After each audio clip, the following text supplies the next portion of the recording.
CM Yogi ने agriculture growth and enterprises ecosystem strengthening project का किया शुभारंभ। मुख्यमंत्री योगी आदित्यनाथ ने agriculture growth and enterprises ecosystem strengthening UP AGREES project का शुभारंभ किया। मुख्यमंत्री ने उन्नाव इंडस्ट्रियल कॉरिडोर में 1300 करोड़ रुपए की ग्रीनफील्ड मैन्युफैक्चरिंग प्लांट का शिलान्यास किया।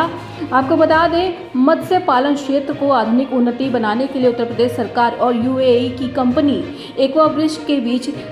3,900 करोड़ रुपए के निवेश का समझौता हुआ है। मुख्यमंत्री ने इन परियोजनाओं को प्रदेश की अर्थव्यवस्था और रोजगार बढ़ाने के लिए अहम बताया है। उन्होंने कहा है कि प्रयास उत्तर प्रदेश को आत्मनिर्भर बनाने की दिशा में मील का पत्थर साबित होगा। राष्ट्र प्रस्तावना के लिए लखनऊ से संजय श्रीवास्तव की report.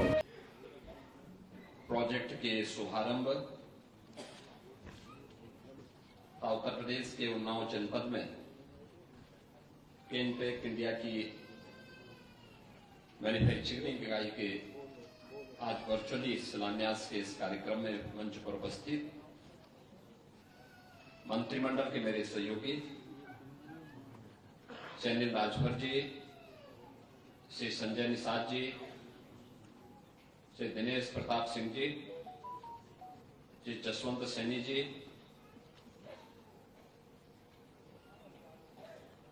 His excellency ambassador of Poland doctor Piotr Switalski, प्रदेश के मुख्य सचिव Shri Manoj Kumar Singh ji, country director World Bank mister Auguste Tano Kouame, group CEO Aquabridge group UAE mister Mohammed Tabish, कृषि उत्पादन आयुक्त श्रीमती मोनिका एस गर्ग जी, प्रमुख सचिव MSME Alok Kumar ji, CEO Geoffrey global holdings mister Peter जियोफ्री और आज के इस यूपी एग्रीज के शुभारंभ कार्यक्रम में उपस्थित प्रदेश के कोने कोने से यहां पर उपस्थित सभी महानुभाव, उपस्थित बहनों और भाइयों, मैं सबसे पहले आप सबका आज के इस कार्यक्रम में हृदय से स्वागत करता हूं, अभिनंदन करता हूं। मेरे लिए प्रसन्नता का क्षण है कि देश की आबादी के सबसे बड़े राज्य में आदरणीय प्रधानमंत्री जी की प्रेरणा से उत्तर प्रदेश समग्र विकास के जिन नए प्रतिमान को स्थापित कर रहा है, कृषि और उससे संबंधित सेक्टर में भी वह प्रगति बहुत स्पष्ट रूप से देखने को मिल रही है। आज का ये कार्यक्रम उन्हीं अभियान का एक हिस्सा है जिसमें यूपी एग्रीज परियोजना के शुभारंभ के इस अवसर पर, जिसमें इस प्रोजेक्ट का शुभारंभ भी किया जा रहा है और उन्नाव में, जनपद उन्नाव में एक यूपीडा के integrated manufacturing and logistic cluster में केनपेक इंडिया द्वारा एक ग्रीनफील्ड मैन्युफैक्चरिंग इकाई का शिलान्यास का कार्यक्रम अभी यहां पे संपन्न हुआ है, जो यहां पर आज हम कार्यक्रम आगे बढ़ा रहे हैं। ये लगभग 1300 करोड़ रुपए की लागत का एक निवेश जो एफडीआई निवेश के अंतर्गत आएगा, यह यहां पर आज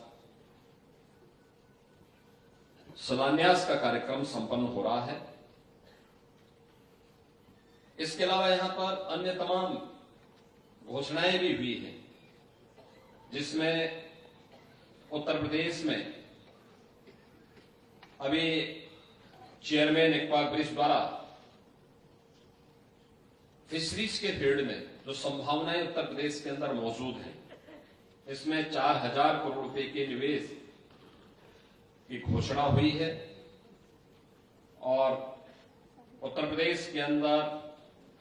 global lead data digital agriculture world bank की इस अभियान को भी कैसे हम आगे बढ़ा करके किसानों के जीवन में परिवर्तन लाने का काम कर सकते हैं, इसके लिए डेटा बैंक की क्या उपयोगिता हो सकती है,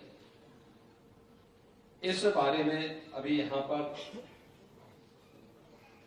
श्री परमेश शाह ने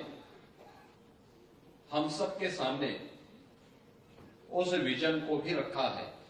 जो आगे चल करके किसानों के जीवन में व्यापक परिवर्तन का एक कारक बनेगा। जब हम देश की आबादी के सबसे बड़े राज्य के बारे में सोचते हैं तो स्वाभाविक रूप से हमारा ध्यान जाता है कि 25 करोड़ की आबादी का ये राज्य स्वाभाविक रूप से बड़ी आबादी है, तो एक स्वतः हम सबके मन में एक भाव पैदा होता है कि बड़ी आबादी इसलिए है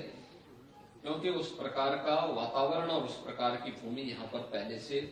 मौजूद है। दुनिया की सबसे उर्वरा भूमि में से एक और सबसे अच्छा जल संसाधन जिस एक राज्य के पास है, प्रकृति और परमात्मा की कृपा से वह उत्तर प्रदेश राज्य है जिसके पास यह संभावना मौजूद है। हम इस बात को कह सकते हैं कि भारत में जो लगभग 45% भूमि कृषि योग्य है, अगर उत्तर प्रदेश में हम इस बात को देखते हैं तो कृषि योग्य भूमि में से 75% भूमि वह उत्तर प्रदेश के अंदर मौजूद है, जो सबसे उपयोगी और उर्वरा भूमि में से एक मानी जाती है। और इसी का परिणाम है कि चाहे वह उत्तर प्रदेश के अंदर गेहूं के उत्पादन में, दूध, गन्ना, आलू, आम, अमरूद, मटर, मशरूम, तरबूज और शहद के उत्पादन में आज उत्तर प्रदेश देश के अंदर, भारत के अंदर नंबर 1 स्थान पर है। देश के अंदर कुल जो सब्जी उत्पादन होता है उनमें से 15% हिस्सेदारी और फल उत्पादन में भी 11% हिस्सेदारी उत्तर प्रदेश के पास है। भारत की कुल कृषि उत्पादन में यानी देश की आबादी का 16% भाग, 16 से 17% जनसंख्या उत्तर प्रदेश में निवास करती है।